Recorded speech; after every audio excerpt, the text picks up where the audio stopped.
Claudine Barreto, hindi kinatuwa ng ilang netizen ang pagbabalik kapamilya. Muling usap-usapan ngayon ang pagbabalik ni Claudine Barreto sa Kapamilya Network matapos lumabas ang balita na siya ay magiging bahagi ng bagong proyekto. Bagamat maraming tagahanga ang natuwa at nag-abang sa kanyang comeback, hindi naman maikakaila na may ilang netizen ang nagpahayag ng hindi pagkatuwa. Natalakay kamakailan ang iba't ibang reaksyon ng publiko.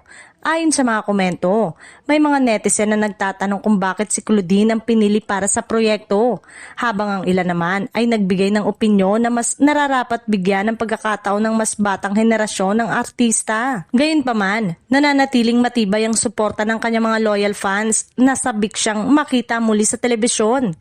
Para sa kanila, si Claudine ay isa pa ring optimum star na may kakayanang maghatid ng dekalibring pagganap sa anumang role sa kanyang gagampanan.